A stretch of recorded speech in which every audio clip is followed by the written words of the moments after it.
Hello guys, this is me Awais Ali. Welcome to my YouTube channel.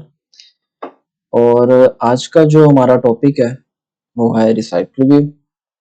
तो सबसे पहले मैं रिसाइकिल व्यू के बारे में आपको थोड़ा सा थ्योरेटिकली बताऊंगा और उसके बाद हम प्रैक्टिकल स्टार्ट करेंगे। तो रिसाइकिल व्यू के बेसिक जो कंपोनेंट्स हैं, ठीक है ना, वो 5 कंपोनेंट हैं। ठीक है, जैसा कि आप स्क्रीन पे जो है देख सकते हैं।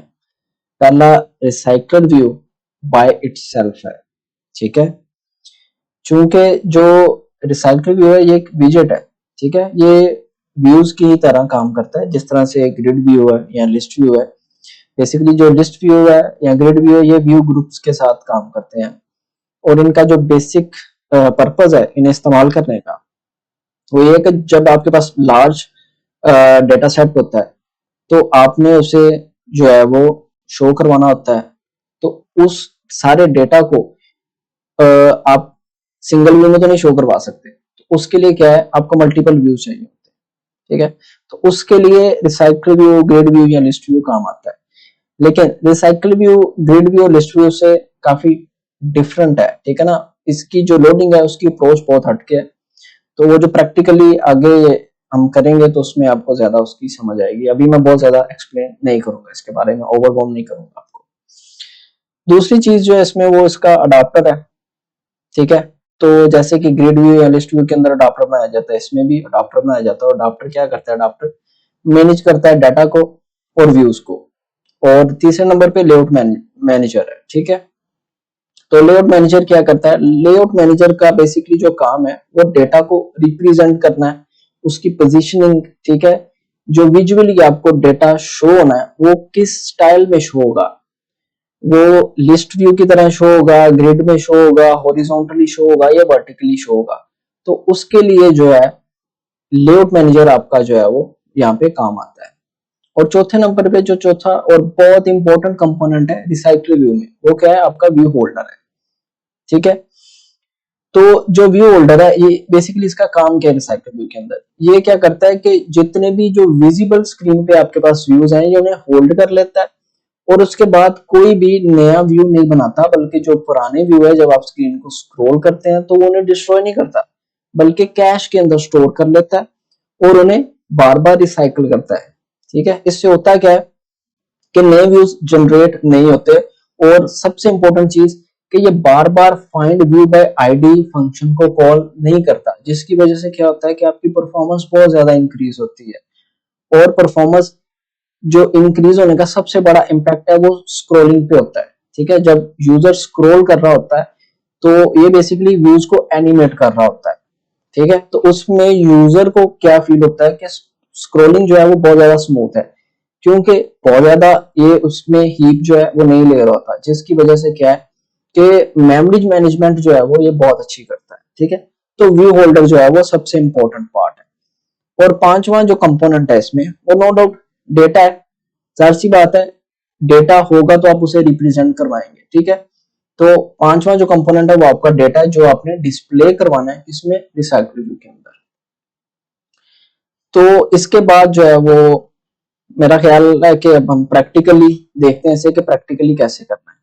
तो आए एंड्रॉइड स्टूडियो में चलते हैं। यहाँ पे मैंने आपके लिए एक जो है वो पहले से ही प्रोजेक्ट बना रखा है और उसको देखते हैं कि कैसे करना है। तो आए एंड्रॉइड स्टूडियो में प्रोजेक्ट ओपन करते हैं और ये मैंने एक प्रोजेक्ट बनाया है और इसमें अब अपनी जो हम कोडिंग है उसे स्टार्ट करते हैं। तो सबसे पहले तो जो XML है, एक्टिविटी अंडरस्कोर मेन, इसको हम स्प्लिट कर लेते हैं। और यहाँ पे जो है कंस्ट्रेंट लेआउट मुझे नहीं चाहिए, तो मैं इसे रिमूव कर देता हूँ यहाँ से। और यहाँ पे हम जो है रिलेटिव लेआउट को यूज करेंगे।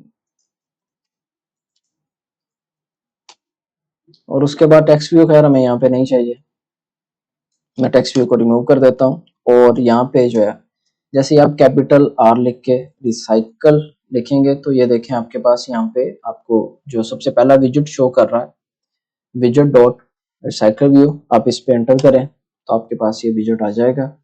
और मैं इसे मैच पेरेंट और मैच पेरेंट कर देता हूँ। हाइट विड्थ दोनों ही आपने मैच पेरेंट कर देनी है। और इसके बाद ज़रूरी चीज़ जो है वो अपनी आईडी है, इसे आईडी दे देते हैं और मैं इसे नाम दे देता हूँ माय रिसाइकलर अंडरस्कोर व्यू। ठीक है, तो ये इसकी आईडी हो गई। अब जो है चलते हैं मेन एक्टिविटी के अंदर और यहाँ पे देखते हैं क्या करना है।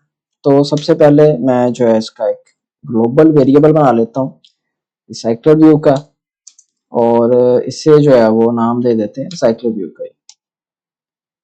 और जो प्री बिल्ड कोड है आपके पास, इसके नीचे ही आपने जो है रिसाइकल व्यू को असाइन कर देना है, किससे, फाइंड व्यू बाय आईडी से। और चूंकि हमने वहां पे नाम रखा था माय अंडरस्कोर रिसाइकल व्यू, तो ये आपके पास असाइन हो गया। ठीक है, अब जो इसमें अगली चीज है वो ये है कि रिसाइकल व्यू के साथ जो है आपको अडाप्टर सेट करना होता है। ठीक है, फंक्शन है सेट अडाप्टर। लेकिन चूंकि हमारे पास अभी अडाप्टर है नहीं है, तो क्या करना पड़ेगा, हमें अपना अडाप्टर बनाना पड़ेगा। ठीक है, तो यहाँ पे मैं एक कस्टम क्लास बना लेता हूँ।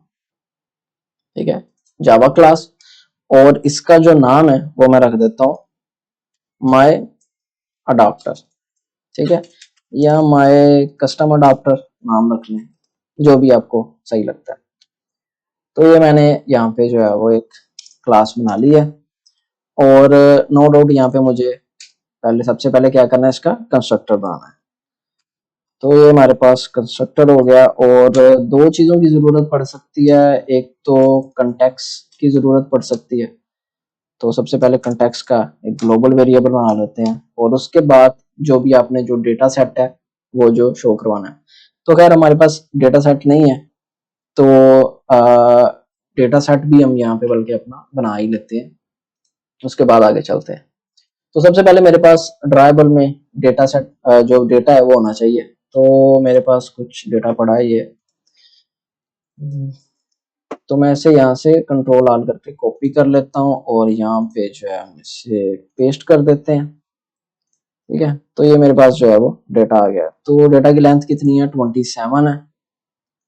तो ड्राइबल में डेटा तो आ गया। अब मैं एक क्लास बना लेता हूँ कांस्टेंट की, उसका नाम रख देते हैं ऐप कांस्टेंट्स, जिसमें मैं अपना जो डाटा है वो उसे अरे की सूरत में रख लेता हूँ। तो चूंकि जो आपका ड्राइबल है, ड्राइबल जो है इसकी जो डेटा टाइप है वो इंट में होती है, तो मुझे इंटीजर में ही बनानी पड़ेगी। ठीक है, तो मैं यहाँ पे इसे कहता हूँ जी पब्लिक स्टैटिक इंट जो है अपनी अरे बना लेते हैं, और इसका जो नाम है मैं इसका नाम डेटा सेट ही रख देता हूँ, कैपिटल में रख देता हूँ डेटा सेट, और करली ब्रेसिस, और इसके अंदर जो है आपकी जो अरे है उसे आप लिख सकते हैं। तो मैंने पहले भी बताया था पहली वीडियो में भी कि मेरे पास एक छोटा सा टूल है जिसे मैं यूज करता हूँ। तो बीजी, और मैं यहाँ पे लेंथ दे दूंगा, और ये मुझे पूरी की पूरी जो है अरे बना देगा। और इसका जो लिंक है वो मैं डिस्क्रिप्शन में दे दूंगा, ये ऑनलाइन है, इसे आप भी यूज कर सकते हैं। तो डाटा को थोड़ी सी तरतीब दे देते हैं, वो इसलिए होता है कि अगर कोई चीज किसी में मसला आ रहा हो तो आपको शो हो जाए, वो इजीली फाइंड हो जाए। तो ये देखिए हमारे पास जो है वो डेटा सेट आ गया है जिसे हमने यूज करना है। और वापस चलते हैं अपने कस्टम अडाप्टर के अंदर। ठीक है, तो मेरा जो डेटा है वो चूंकि इंट इंटीजर टाइप में है, तो यहाँ पे मैं एक ग्लोबल जो है वो डेटा सेट बना लेता हूँ, और ये मैंने बना लिया। और इसके बाद मैं पैरामीटर्स के अंदर जो है वो इन्हें ऐड कर देता हूँ। तो दूसरा पैरामीटर क्या है हमारा, वो डेटा सेट है। जो भी हम जब हम इसका न्यू ऑब्जेक्ट बनाएंगे अपनी क्लास में, तो वहां से कंटेक्स्ट भी पास होगा और डेटा सेट भी पास होगा। तो असाइन कैसे करते हैं, दिस का यूज करते हुए दिस कॉन्टेक्स्ट एंड कॉन्टेक्स्ट के जो कॉन्टेक्स्ट हमारे पास ये वाला जो कॉन्टेक्स्ट आ रहा है, तो इसे हमें किससे असाइन करना है, इस कॉन्टेक्स्ट से असाइन कर देना है। तो इस तरह से आपको भी पता है कि चीजें इनिशियलाइज हो जाती हैं। और इसी तरह से मैं डाटा सेट के साथ भी करूंगा, और ये हमारा डाटा सेट भी हो गया। अच्छा, अब जो अगला प्रोसीजर है, अगला प्रोसीजर क्या है, तो हमें क्या करना है, हमें इस क्लास को जो है एक्सटेंड करना है। ठीक है, एक्सटेंड करना है, किससे करना है, रिसाइकलर व्यू अडाप्टर से, ठीक है। तो जैसे ही आप रिसाइकलर व्यू के विजेट पे जाएंगे और यहाँ पे अडाप्टर पे, ठीक है ना, रिसाइकलर व्यू डॉट अडाप्टर, आप सीधा भी लिखना चाहे लिख सकते हैं, रिसाइकलर व्यू पूरा लिख के अडाप्टर, या रिसाइकलर व्यू को गेट करके भी डॉट ऑपरेटर की हेल्प से आप अडाप्टर को गेट कर सकते हैं, ठीक। तो ये मैं यहाँ पे अडाप्टर गेट कर लेता हूँ, ठीक है। लेकिन अडाप्टर जो है वो आप इसे इस तरह से एक्सटेंड डायरेक्टली नहीं कर सकते, क्योंकि जो आपका अडाप्टर है वो भी आगे एक्सटेंड हो रहा है, ठीक है। एब्स्ट्रैक्ट क्लास है व्यू होल्डर की, वो उससे बेसिकली एक्सटेंड हो रहा है।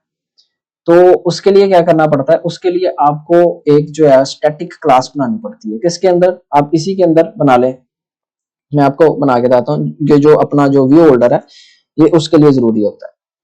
तो मैं जो है यहाँ पे एक पब्लिक स्टैटिक जो क्लास बना लेता हूँ, कौन सी, my view holder.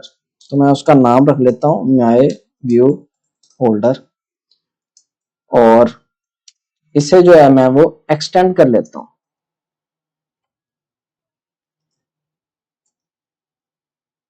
Public static, sorry मैंने क्लास नहीं ऐड किया था, public static class view holder, और इससे हम एक्सटेंड करेंगे, किससे करेंगे, हम करेंगे व्यू होल्डर से, ठीक है। तो ये देखें यहाँ पे आप, जैसे मैंने व्यू लिखा तो उसने सेकंड नंबर पे मुझे सजेस्ट कर दिया व्यू होल्डर का। तो आप देखना ये जरूरी होता है कि आपने सिर्फ आगे जो पैकेज नेम है ना उसका वो देखना है, विजेट डॉट रिसाइकल व्यू, ठीक है। तो मैं इस पे एंटर कर देता हूँ, और अब यहाँ पे आल्ट इंटर की हेल्प से आप जैसे ही करेंगे ना, आल्ट प्लस इंटर करेंगे तो आपको यहाँ पे शो कर देगा, ठीक है। तो हम इसका कंस्ट्रक्टर जो है वो उसे ऐड कर देते हैं, ठीक। तो हमारे पास क्या है, हमारा एक कस्टम व्यू होल्डर बन गया है।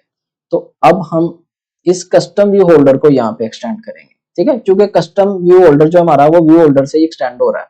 तो हम इसी स्टैटिक जो क्लास है उसकी हेल्प से उसे यहाँ पे एक्सटेंड कर लेंगे। और मैंने कस्टम क्लास क्यों बनाई ये मैं आगे आपको फर्दर बताता हूँ थोड़ी देर बाद।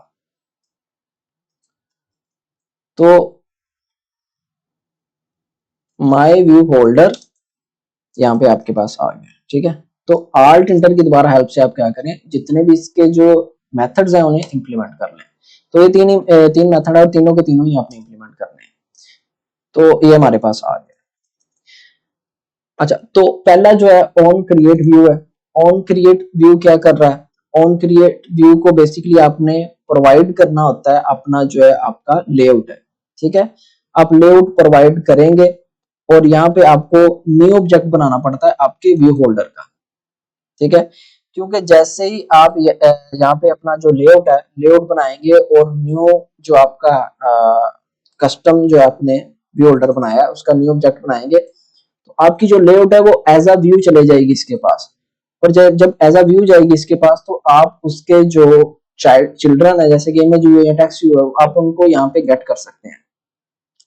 और दूसरी इंपॉर्टेंट चीज ऑन बाइंड व्यू होल्डर जो है, ऑन बाइंड व्यू होल्डर क्या करता है कि जो आपके व्यूज है उनके साथ जो डाटा है, क्योंकि व्यूज यहाँ पे लिमिटेड है लेकिन डाटा तो आपका जो है वो बहुत ज्यादा लार्ज है, यानी कि एक विजिबल स्क्रीन पे 10 12 15 व्यूज हो सकते हैं।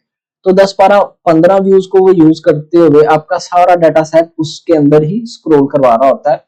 तो वो आपका जो डाटा सेट है वो किस तरह स्क्रॉल करवाता है, वो होल्डर को यूज करते हुए आपका जो डाटा सेट है फिर आप उसे पोजीशन की हेल्प से आप डाटा गेट करते रहते हो और व्यू होल्डर के साथ डाटा को बाइंड करता रहता है वो, ठीक है। तो इस तरह से ये सारा काम चलता है। और तीसरी जो चीज है वो गेट आइटम काउंट है। तो आपने उसे बताना है कि यार कहां तक जो है वो आइटम्स को काउंट करना है। तो उसके लिए आपके पास डाटा सेट है, तो डाटा सेट की क्या करेंगे, आप उसे लेंथ बता देंगे कि इससे ऊपर वो नहीं जाएगा, काउंट नहीं करेगा। अगर आप यहाँ पे लेंथ नहीं देते, ठीक है, या लेंथ यहाँ पे गलत दे देते हैं तो क्या होगा कि वो डाटा सेट को, उस डाटा की पोजीशन को फाइंड करने की कोशिश करेगा लेकिन वहां पे कुछ नहीं होगा। तो क्या होगा, आपके पास एक नल पॉइंटर एक्सेप्शन आएगी, यानी कि आपकी ऐप क्रैश कर जाएगी, ठीक है। तो चूंकि आपके पास डाटा सेट के अंदर आपके पास डाटा पड़ा है तो फिर आपको कोई भी मसला नहीं होगा, ठीक है। तो अगला जो काम है, अगला आपने क्या काम करना है, आपने इन्फ्लेट करना है किसको, अपने कस्टम व्यू को। तो जो भी आपने कोई व्यू, तो हमारे पास लेआउट नहीं है तो ऐसा करते हैं यहाँ पे एक लेआउट बना लेते हैं, ठीक है। तो राइट क्लिक करके न्यू पे जाएं और एक्सएमएल के अंदर आपका जो है लेआउट एक्सएमएल बना लें। और इससे हम नाम दे देते हैं होल्डर लेआउट। ठीक है, तो ये होल्डर की लेआउट है, व्यू होल्डर की लेआउट है, तो इसे होल्डर लेआउट का नाम दे देते हैं और इसे फिनिश कर देते हैं। और इसके अंदर जो है मैं एक इमेज भी बना लेता हूँ क्योंकि हमारे पास इमेजेस हैं, तो एक इमेज भी बना लेते हैं यहाँ पे। और इसको कुछ जो है विड्थ आप स्क्रीन के हिसाब से लाइक 200 dp दे दें, और इसकी जो हाइट है वो लाइक 250 dp कर देते हैं। और इमेज का जो सोर्स है यहाँ पे आप bg1 जैसे कि लिख लें, तो यहाँ पे आपको पता चल जाएगा कि आपने एक्सपेक्ट रेशो सही है कि नहीं है। तो मेरे ख्याल से एक्सपेक्ट रेशो कुछ एक तो साइज भी ज्यादा हो गया, तो मैं से 180 तक मेरे ख्याल से ठीक रहेगा। और जो इसकी हाइट है वो मेरे ख्याल से 200 सही रहेगी, 250 ठीक है। और इसे जो थोड़ा सा और कम कर लेते हैं, ठीक है, तो मेरे ख्याल से ये ऑलमोस्ट ठीक है। और इसकी स्केल टाइप जो है उससे सेंटर क्रॉप कह देते हैं, तो जो एरिया थोड़ा बहुत साइड से होगा तो वो उसे स्केल अप करके एस्पेक्ट रेशो को ठीक कर देगा।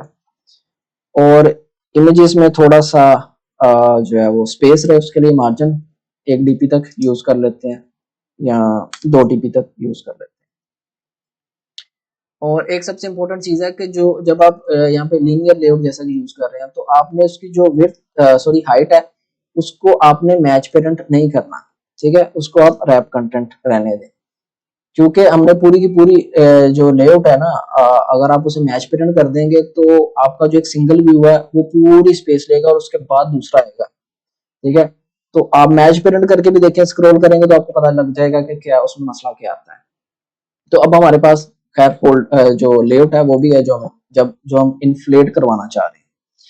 तो इन्फ्लेट करने के लिए क्या करना पड़ेगा, सबसे पहले तो मैं यहाँ पे एक व्यू बना लेता हूँ और इसे जो है असाइन कर देते हैं किससे, लेआउट इन्फ्लेटर और डॉट फ्रॉम।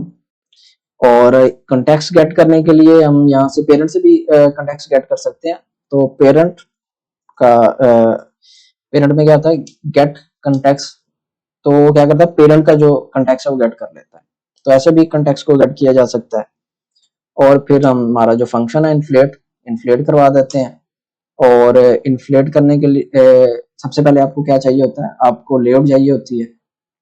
तो लेआउट हमारे पास है R dot layout dot holder underscore layout है। और दूसरे नंबर पर जो आपके पास पैरामीटर है वो आपने पेरेंट यानी कि जो रूट होती है, रूट पेरेंट आप पास करवा सकते हैं यहाँ पे। और तीसरा है कि रूट से अटैच करना है कि नहीं करना, तो अटैच नहीं करना, तो आप तीसरा आर्गुमेंट क्या पास करेंगे, फॉल्स उसे कह देंगे। तो बेसिकली आपकी यहाँ पे क्या हो रहा है कि लेआउट जो है आपकी पूरी की पूरी लेआउट इन्फ्लेटर की हेल्प से वो आपके पास असाइन होगी एक व्यू के अंदर, और यहाँ पे आप उस व्यू को रिटर्न कर सकते हो। ठीक है, सॉरी, व्यू को रिटर्न डायरेक्टली नहीं आप कर सकते, उसके लिए आपको न्यू ऑब्जेक्ट बनाना पड़ेगा, किसका, माई व्यू होल्डर का। ठीक है, क्योंकि जो फंक्शन है आपका ये ऑन क्रिएट व्यू, इसकी जो आप देख सकते हैं फंक्शन की जो टाइप है वो माई व्यू होल्डर है। ठीक है, तो आप उन्हें उसे ही रिटर्न करवाना है एज अ न्यू ऑब्जेक्ट। और यहाँ पे मैं एज अ पैरामीटर जो है वो व्यू को पास कर देता हूँ। ठीक, तो ये हमारा यहाँ पे काम जो है वो कंप्लीट हो चुका है। अब फोल्डर में आप इमेज व्यू को कैसे गेट कर सकते हैं। ठीक है, जो ये वाला इमेज व्यू है आप उसे कैसे गेट कर सकते हो ऑन बाइंड व्यू पे, उसके लिए यहाँ पे आपको एक इमेज व्यू बनाना पड़ेगा। और इसीलिए ही हमने ये जो है कस्टम व्यू होल्डर बनाया है, ताकि जो भी हमारी जो लेआउट है हम उसके जो व्यूज हैं उन्हें गेट करके और ऑन बाइंड व्यू पे, ठीक है ना, अपनी मर्जी से डाटा को बाइंड करवा सके। तो इमेज व्यू यहाँ पे आ गया। और आइटम व्यू जो है, आइटम व्यू कौन सा है, ये जो आपके पास व्यू आ रहा है। ठीक है, तो यहाँ पे फाइंड व्यू बाय आईडी और आर डॉट आपके पास जो इमेज व्यू है उसकी आईडी, हमने यहाँ पे आईडी नहीं प्रोवाइड की थी तो इसे आईडी दे देते हैं। आईडी में से क्या कह देते हैं, माई अंडरस्कोर इमेज अंडरस्कोर व्यू। ठीक है, तो मैंने यहाँ पे इसको आईडी प्रोवाइड कर दी है। तो स्टेटमेंट क्लोज करके यहाँ पे मैं क्या करता हूँ, माय इमेज व्यू को गेट कर लेते हैं और यहाँ पे ये इसके साथ असाइन हो गया। अब जो हमारा होल्डर है, अब हम होल्डर से इस इमेज व्यू को गेट करके और उसके साथ जो है वो डेटा है, उसको डेटा को बाइंड करवा सकते हैं। तो होल्डर सबसे पहले यहाँ पे आ गया और उसके बाद इमेज व्यू कौन सा आ गया, ये वाला इमेज व्यू आपके पास आ गया। और उसके बाद हम क्या करेंगे, सेट इमेज रिसोर्स कर देंगे और डेटा सेट तो ऑलरेडी हमारे पास है, तो डेटा सेट है और फिर जो भी स्क्रीन पे जो पोजीशन है स्क्रॉल पे आ रही है तो वो इस पोजीशन को यहाँ पे पास कर देगा।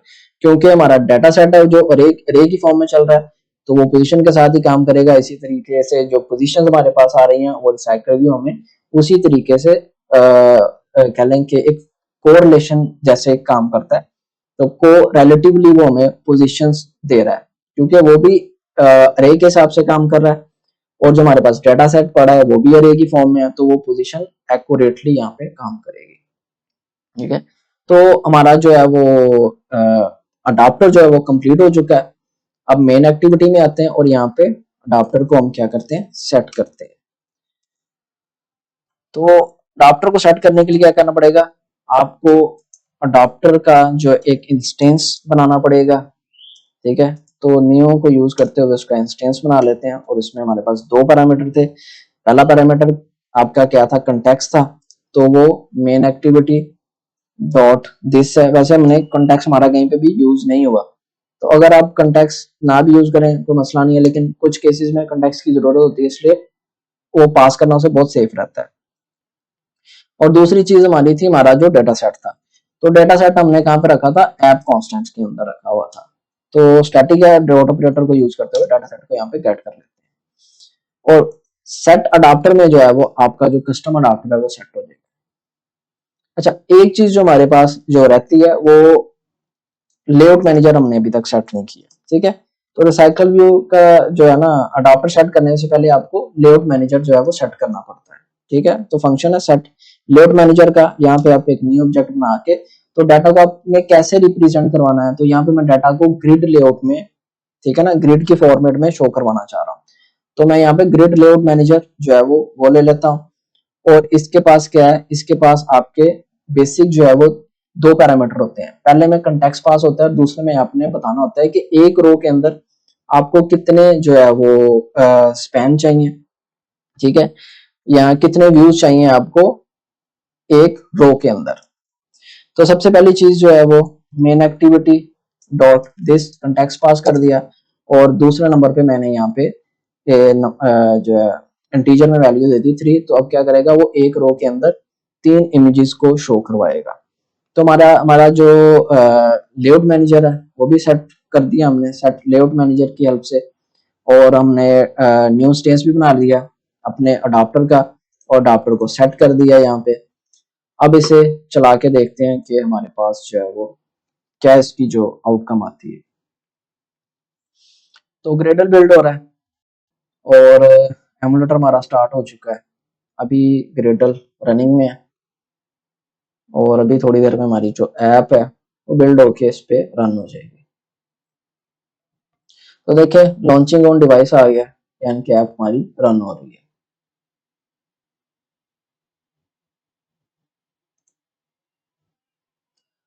तो आप देख सकते हैं कि ऐप हमारी लॉन्च हो चुकी है और जो हमारा डाटा है वो सक्सेसफुली डिस्प्ले हो गया है। और ये देखें, ये स्क्रॉलिंग जो है इसकी, ये काफी स्मूथ है। तो इस तरह से आप जो है वो डाटा को स्मूथली जो है रिप्रेजेंट करवा सकते हैं यूज करते हुए रिसाइकल व्यू को। मैंने सारा एक्सप्लेन कर दिया है, फिर भी आपका अगर कोई क्वेश्चन है तो काइंडली आप कमेंट कर सकते हैं। मैं पूरी कोशिश करूंगा उस चीज को एड्रेस करने की, या आप कुछ और फर्दर समझना चाहते हैं तो मैं उस पर भी कोशिश करूंगा कि कोई ना कोई वीडियो बनाऊं।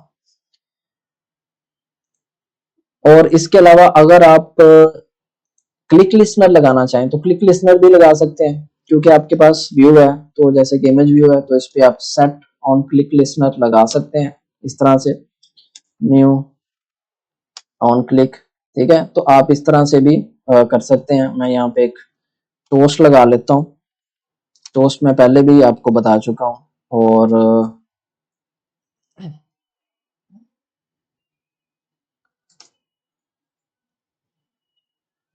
यहाँ से व्यू से मैं कंटेक्स्ट को गेट कर सकता हूँ इस तरीके से भी।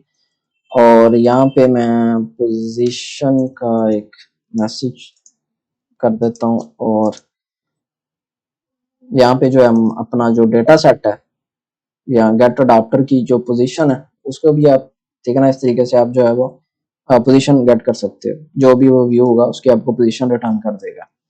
और लेंथ जो है मैं इसकी शॉर्ट कर देता हूँ,